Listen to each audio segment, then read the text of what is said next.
আসসালামু আলাইকুম। তোমরা যারা ক্লাস 9-10 এর স্টুডেন্ট আছো তাদের কানেক্টরের ধারাবাহিক আলোচনার আজকে তৃতীয় লেসন। এর আগের দুইটা লেসন আমি আলোচনা করেছিলাম ব্যক্তি এবং বস্তু বোঝাতে ব্যবহৃত কানেক্টর, এবং দ্বিতীয় আরেকটা অংশ বুঝিয়েছিলাম বিপরীত অর্থ বোঝাতে কোন কোন কানেক্টরগুলো ব্যবহার করা হয় এবং উদাহরণ প্রকাশ করতে কোন কোন কানেক্টরগুলো অ্যাকচুয়ালি ব্যবহার করা হয়। আজকের ভিডিও লেসনটিতে আমি তোমাদের সাথে আলোচনা করব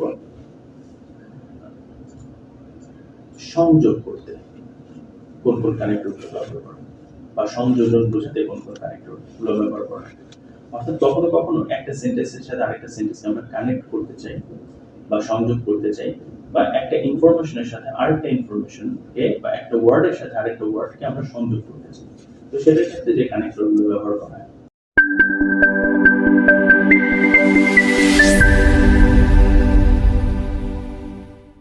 তোমরা স্ক্রিনে মার্ক করে দেখতে পাচ্ছ যে প্রথমে লেখা আছে এন্ড।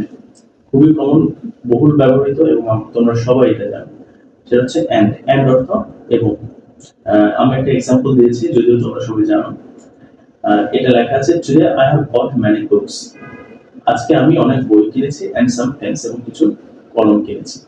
তাহলে এখানে আমরা দেখতে পেলাম যে বুকস এই শব্দটা এবং পেন্স এই শব্দ, অর্থাৎ এটাকে কানেক্ট করার জন্য আমরা মাঝে এন্ড এই শব্দটা ব্যবহার করলাম বা এন্ড কানেক্টরটা ব্যবহার করলাম। আচ্ছা, এরপরে আমরা সাধারণত এন্ড ব্যবহার করতে অভ্যস্ত যদি দেখি সংযোগ বা সংযোজন বোঝাচ্ছে, কিন্তু কানেক্টর এক্সারসাইজ গুলোর মধ্যে কখনো কখনো এই এন্ড এর মতো সেম অর্থ প্রদান করবে, বাট ভিন্ন আরেকটা কানেক্টর ব্যবহার হয়। তো অনেক সময় স্টুডেন্ট এটা না জানার ফলে সেখানে ভুল করে রেখে আসে। তো তুমি এন্ড এর পরিবর্তে পরবর্তী যেটা ব্যবহার করতে পারো সেটা হচ্ছে both dotted and. Both dotted and বলতে কি বোঝায়? বোথ ডটেড এন্ড প্রথমত এটা এন্ড এর অর্থই বোঝায়, দ্বিতীয় হচ্ছে বোথ ডটেড এন্ড বোঝায় উভয় ই। যদি ব্যক্তিকে বোঝায় তখন হবে উভয় ই, যদি বস্তুকে বোঝায় তখন হবে উভয় টি, আর যদি কোনো জায়গাকে বোঝায় তখন অর্থ হবে উভয় জায়গায়। তো এখানে তোমরা ওই আগের এক্সাম্পলটা আমি লিখে রেখেছি বোথ ডটেড এন্ড, যাতে করে তোমার বোঝাটা অনেক বেশি সুবিধা হয়। তো এখানে দেখতে পাচ্ছ আমি লিখেছি আই হ্যাভ বট, আমি কিনেছি, বোথ।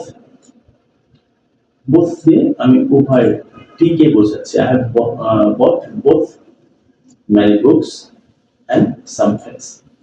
আমি উভয়টি কিনেছি, অনেক বই এবং কিছু কলম। সো আমরা দেখতে পেলাম এন্ড এর পরিবর্তে আমরা চাইলে বোথ ডটেড এন্ড ব্যবহার করতে পারি, এবং কানেক্টরের ক্ষেত্রে অনেক বেশি গুরুত্বপূর্ণ এই লেসনটি। এরপরে তুমি এন্ড ব্যবহার করতে পারো, ক্ষেত্র বিশেষ বোথ ডটেড এন্ড ব্যবহার করতে পারো, এবং আরেকটা যেটা সেটা খুবই বেশি গুরুত্বপূর্ণ সেটা হচ্ছে not only dotted but also. তো বোথ ডটেড এন্ড যে যে জায়গাগুলোতে ব্যবহার করা যায়, ঠিক সেই সেই জায়গাগুলোতে তুমি not only dotted but also এটা ব্যবহার করতে পারো। এটার অর্থগুলো চলো আমরা একটু দেখে নিই। স্ক্রিনে তোমরা দেখতে পাচ্ছ লেখা আছে not only dotted but also অর্থ শুধু এইজনই না ওইজন, অর্থাৎ ব্যক্তি বোঝাতে। এই অর্থটা তোমরা ব্যবহার করবা, জেনে রাখো। বস্তু বোঝানোর ক্ষেত্রে কি ইউজ করবা? শুধু এটাই না ওটাও। আর যখন জায়গাকে বোঝাবা তখন শুধু এই জায়গায় না ওই জায়গাও। তো আমরা আরেকটা এক্সাম্পল দিয়েছি, এবং যে এক্সাম্পল এন্ড এবং বোথ ডটেড এন্ড দিয়ে আমরা শিখলাম সেই এক্সাম্পলটা আমি দিয়েছি। সেটা হচ্ছে today I have bought not only many books but also some pens. আমি আজকে শুধু অনেকগুলো বই কিনিনি, কিছু কলম কিনেছি। তো এই ছিল আমাদের ধারাবাহিক কানেক্টরের আলোচনার তৃতীয় নাম্বার লেসন, এবং চতুর্থ নাম্বার লেসনে আমরা কি করব, এই যে তোমরা যে কানেক্টরগুলো যার প্রথম লেসন থেকে এই তৃতীয় লেসনটা দেখেছো, আমরা পরবর্তী যে কানেক্টর এক্সারসাইজ করব, এই সবগুলো কানেক্টরস গুলো খুবই বেশি প্রয়োজন হবে, এবং তোমরা যদি এই কানেক্টরস গুলো দেখবে যে জানা থাকে, তাহলে ওই এক্সারসাইজটা তোমার কাছে একেবারে সহজ হয়ে যাবে।